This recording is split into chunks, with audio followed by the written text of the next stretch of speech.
Hello, welcome to a course on dynamics and mechanism design. This lecture is a discussion on mobility of mechanisms. As we know, mechanisms are made up of a combination of resistant bodies called links. The number of independent relative motions of these links is termed as the degree of freedom of the link. To understand this, let us consider a body in space, which means a body which is not connected to any other body. So such a body can have translation motion in x, y and z direction, and it can have rotation motion about x, y and z direction. Thus, a body in space will have 6 degrees of freedom. But most of the mechanisms are two-dimensional. This puts some restraints on the kinematic pairs. To understand how to calculate the degree of freedom of a pair, let us consider a prismatic pair in which a square rod is sliding in a square hole. The rod has translation motion about x-axis, but the translations about y and z-axis are constrained. Also, rotation about x, y and z-axis are constrained. This means the rod has one independent motion, and in 5 directions the motion has been constrained. So the degree of freedom of such a pair will be 6 degrees of freedom of link in space minus number of constraints, that is in 5 directions. So 6 minus 5, it has 1 degree of freedom. Such a pair is of the 5th order. We can take one more example of a cylindrical rod in a circular hole. This rod can translate and rotate about the x-axis, but translation in y and z, also rotations about y and rotation about z are constrained. Thus 4 constraints have been applied. So the degree of freedom of this pair is 2. This is of the order 4. Number synthesis is finding the degree of freedom in terms of number of links and number of kinematic pairs. We know that degree of freedom of a mechanism in space is 6.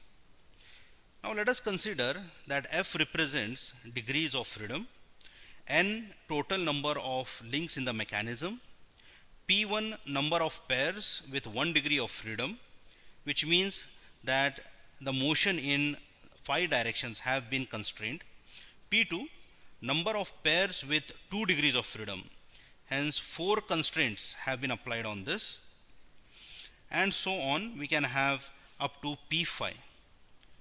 Now in a mechanism, one link is fixed. A fixed link will have 0 mobility. Thus number of movable links will be n minus 1. Hence the degree of freedom for a mechanism in space will be 6 into n minus 1. Links with 5 constraints will reduce the degree of freedom by 5p1. Similarly, with 4 constraints will reduce the degree of freedom by 4p2, and so on.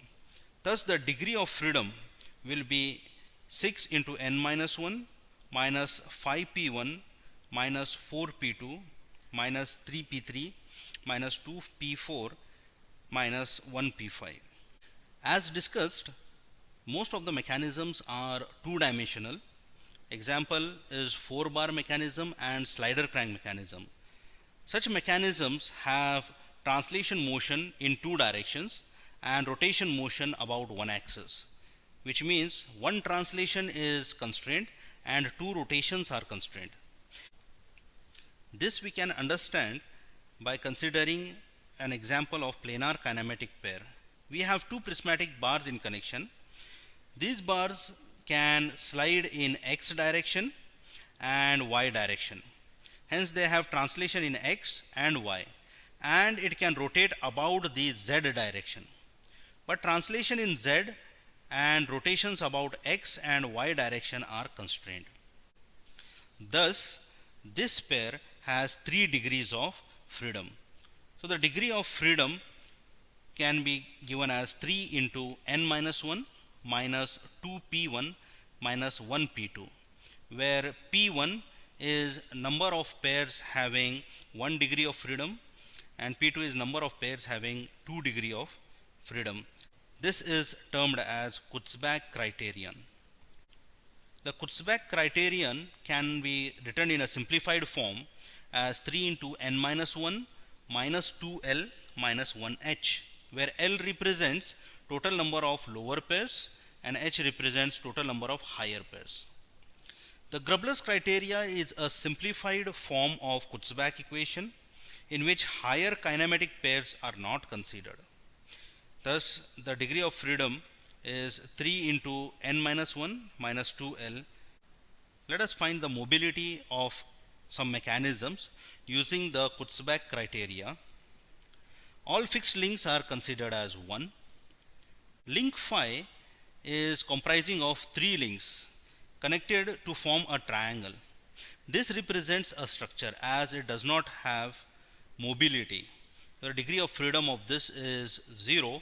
Hence, these 3 links connected in the form of a triangle will be considered as one link. Okay. So, the number of links in this mechanism is the fixed link is 1. We have this link 2. We have link 3, 4 and 5. So number of links is 5. The number of lower pairs are found between 1 and 2, 2 and 5, 5 and 3, 1 and 3, 1 and 4, 4 and 5. All these are revolute pairs, hence they are lower pairs.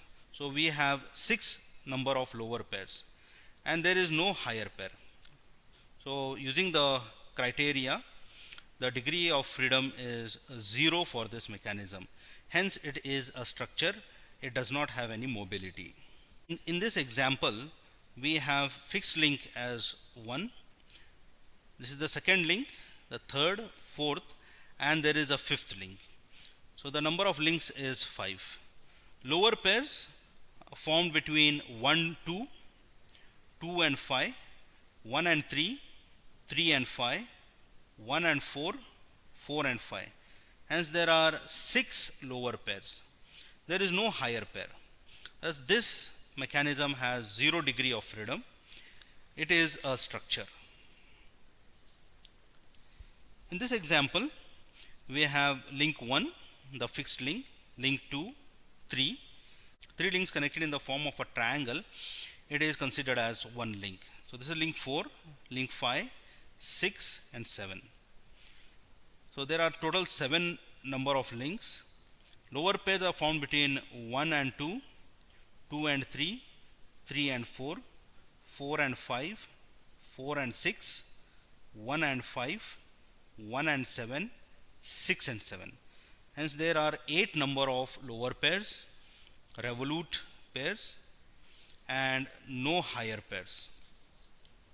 The degree of freedom of this mechanism is 2. In this mechanism, fixed link is 1.